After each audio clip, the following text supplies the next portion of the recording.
Circus ಇದು. ಯಾವಾಗ Arvind Kejriwal tweet ಮಾಡಿದ್ರು, ಸಂಜಯ್ ಸಿಂಗ್ ಇಷ್ಟೆಲ್ಲ ಮಾತಾಡ್ಬಿಟ್ರಲ್ಲ, BJPಯವರು ಸೀದಾ ಹೋಗಿ ಲೆಫ್ಟಿನೆಂಟ್ ಗವರ್ನರಿಗೆ ಕಂಪ್ಲೇಂಟ್ ಕೊಟ್ಬಿಟ್ರು, ತನಿಖೆ ಮಾಡಿ ಅದನ್ನು. ನಮ್ಮವ್ರು ಯಾರು ಆಫರ್ ಮಾಡಿದ್ದಾರೆ ಇವ್ರಿಗೆ? 15 ಕೋಟಿ ಕೊಡ್ತೀವಿ ಅಂದವ್ರು ಯಾರು? ನಿಜವಾಗ್ಲೂ ಕೊಡ್ತೀವಿ ಅಂದ್ರ? ತನಿಖೆ ಆಗಬೇಕು ಅಂತ ಕಂಪ್ಲೇಂಟ್ ಕೊಟ್ಬಿಟ್ರು.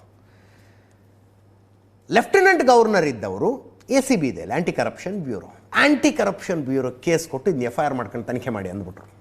ಇವತ್ತಾಗಿದ್ದಷ್ಟು ಇವತ್ತೇನೇನಾಗಿದೆ ನೋಡಿ, ಕೌಂಟಿಂಗ್ನ ಒಂದು ದಿವಸ ಹಿಂದೆ ACB ಅವರು FIR ಮಾಡ್ಕೊಂಡು ಅಲಿಗೇಷನ್ ಮಾಡಿದ್ದು ಅರವಿಂದ್ ಕೇಜ್ರಿವಾಲ್ ಅಲ್ವಾ, ಆರೋಪ ಮಾಡಿದ್ದು ಅವರಲ್ವಾ, ಅವರು ಸ್ಟೇಟ್ಮೆಂಟ್ ತಗೊಳ್ತೀವಿ ಅಂತ ಅರವಿಂದ್ ಕೇಜ್ರಿವಾಲ್ರ ಮನೆಗೆ ಬಂದ್ಬಿಟ್ರು. ಅವ್ರ ಮನೆ ಮುಂದೆ ಜೋರು ಗಲಾಟೆ, ACB ಅವ್ರನ್ನ ಒಳಗಡೆ ಬಿಡೋದಿಲ್ಲ ಅಂತ. ACB ಆಫೀಸರ್ಸ್ ಹೇಳ್ತಿರ್ತಾರೆ, ಅರೆ ಇಂಥದ್ದೊಂದು ಅಲಿಗೇಷನ್ ಮಾಡಿದಾರಪ್ಪ ಅವರು, ಅದರ ಬಗ್ಗೆ ಹೆಚ್ಚಿನ ಮಾಹಿತಿ ತೆಗೆದುಕೊಳ್ಳೋದಕ್ಕೆ ನಾವು ಬಂದಿದ್ದೀವಿ, ಅವ್ರನ್ನ ಭೇಟಿ ಆಗೋದಕ್ಕೆ ಬಿಡಿ, ಯಾರು ಫೋನ್ ಮಾಡಿದ್ರು, ಯಾರಿಗೆ ಫೋನ್ ಮಾಡಿದ್ರು, ಎಷ್ಟೊತ್ತಿಗೆ, ಯಾವ ನಂಬರಿಂದ, ಏನು ಹೇಳಿದ್ರು, ಎಲ್ಲ ಸ್ಟೇಟ್ಮೆಂಟ್ ತಗೋಬೇಕಲ್ಲ ಅವ್ರದ್ದು ಅಂತ. ಒಳಗೆ ಬಿಡಲಿಲ್ಲ ಅವ್ರನ್ನ, ACB ಆಫೀಸರ್ಸ್ನ ಒಳಗೆ ಬಿಡಲಿಲ್ಲ. ಆಮೇಲೆ ನೋಡಿದ್ರೆ ಸಂಜಯ್ ಸಿಂಗ್ ನೇರವಾಗಿ ACB ಆಫೀಸಿಗೆ ಬಂದು ಅವರು ಒಂದು ಕಂಪ್ಲೇಂಟ್ ಕೊಟ್ಟರು, ನಮ್ಮ ಕಂಪ್ಲೇಂಟಿನ ಮೇಲೆ ವಿಚಾರಣೆ ಮಾಡಿ ಅಂತ.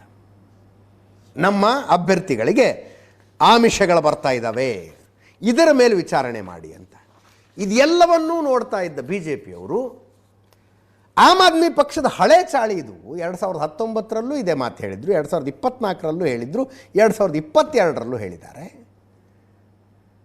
ಅವಾಗಲೂ ಹೇಳಿದ್ರು 15 ಕೋಟಿಗೆ ಕರೀತಿದ್ದಾರೆ, 25 ಕೋಟಿಗೆ ಕರೀತಿದ್ದಾರೆ, 20 ಕೋಟಿಗೆ ಕರೀತಿದ್ದಾರೆ, 10 ಕೋಟಿಗೆ ಕರೀತಿದ್ದಾರೆ ಅಂತ ಅಂಥೇಳಿ ಸಂಜಯ್ ಸಿಂಗ್, ಆತಿಶಿ, ಅರವಿಂದ್ ಕೇಜ್ರಿವಾಲ್, ಮನೀಶ್ ಸಿಸೋಡಿಯಾ 4 ಜನರ ಹಳೆ ವಿಡಿಯೋಗಳನ್ನು ರಿಲೀಸ್ ಮಾಡಿದರು, ವರ್ಷ ಹಾಕಿ ಇಂತಿಂಥ ವರ್ಷ ಹಿಂಗೆ ಹೇಳಿದ್ರು ನೋಡಿ ಅಂತ ಕೇಳಿಸ್ಕೊಳ್ಳಿ.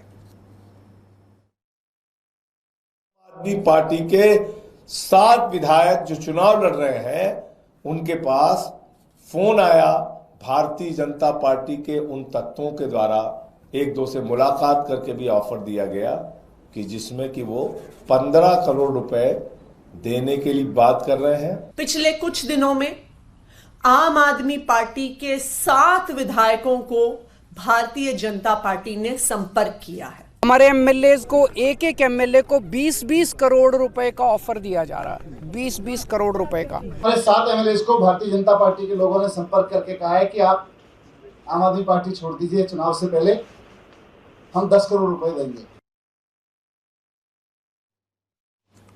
BJPಯ ದೆಹಲಿಯ ಕಾರ್ಯದರ್ಶಿ ಸ್ಟೇಟ್ಮೆಂಟ್ ಮಾಡಿದ್ರು, ಒಂದು ರಿಸಲ್ಟ್ ಬರೋದಕ್ಕಿಂತ ಮುಂಚೆನೇ ಸುಳ್ಳು ಆರೋಪ ಶುರುವಾಗಿದೆ, ನಾವು ಸ್ಪಷ್ಟ ಬಹುಮತದೊಂದಿಗೆ ಅಧಿಕಾರಕ್ಕೆ ಬರ್ತೀವಿ, ದಿಲ್ಲಿಲಿ ಸರ್ಕಾರ ಮಾಡ್ತೀವಿ ನಾವು.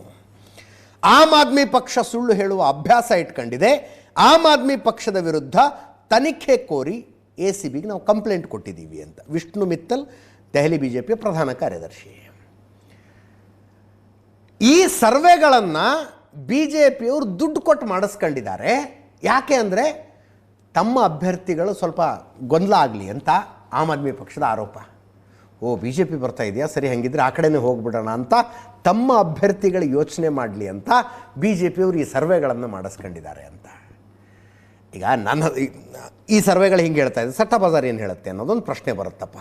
ಸರ್ವೆಗಳ ಓಕೆ, ನೀವು ಒಂದು ಹಂತದ ಮಟ್ಟಿಗೆ ಅದನ್ನು ಕ್ವಶನ್ ಮಾರ್ಕ್ ಇಟ್ಕೊಂಡು ನೋಡಿ ಸರ್ವೆಗಳನ್ನು. ಬಟ್ ಸಟ್ಟ ಬಜಾರ್ನಲ್ಲಿ ಕ್ವಶನ್ ಮಾರ್ಕು ಬರೀ ಕ್ರೆಡಿಬಿಲಿಟಿ ಅಲ್ವಲ್ಲ, ದುಡ್ಡು ಹಾಕಿರ್ತಾರೆ ಜನ. ಅದೇನು ಹೇಳುತ್ತೆ ಸಟ್ಟ ಬಜಾರು? ಸಾವಿರಾರು ಕೋಟಿ ರೂಪಾಯಿ ದಂಧೆ ಅದು. ನಥಿಂಗ್ ಈಸ್ ಲೀಗಲ್, ಆ ಮಾತು ಬೇರೆ. ಬಟ್ ಒಂದು ಗಮನ ಅದರ ಕಡೆ ಇರುತ್ತೆ. ಈ ದೊಡ್ಡ ದೊಡ್ಡ ಸರ್ವೆ ಏಜೆನ್ಸಿಗಳೇ ಉಲ್ಟಾ ಹೊಡೆದ್ರು ಕೂಡ ಸಟ್ಟ ಬಜಾರ್ನವ್ರು ಅಕ್ಯುರೇಟಾಗಿ ಹಿಡಿದಿರ್ತಾರಂತೆ. ನಾವು ಸುಮಾರು ನೋಡ್ತಾ ಇದ್ದೀವಿ. ಆಮ್ ಆದ್ಮಿ ಪಕ್ಷದವ್ರು ಹೇಳೋದು ಫಲೂಡಿ ಸಟ್ಟಾ ಬಜಾರ್ ಪ್ರಕಾರ ನಾವೇ ಗೆಲ್ತೀವಿ, 35ರಿಂದ 37 ಆಮ್ ಆದ್ಮಿ ಪಕ್ಷ, 33ರಿಂದ 35 BJP ಅಂತೆ ಸಟ್ಟಾ ಬಜಾರ್ ಪ್ರಕಾರ.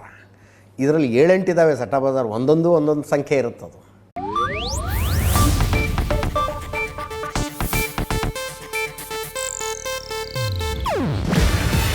ಇದು ಏಷ್ಯಾನೆಟ್ ನ್ಯೂಸ್ ನೆಟ್ವರ್ಕ್ ಪ್ರಸ್ತುತಿ.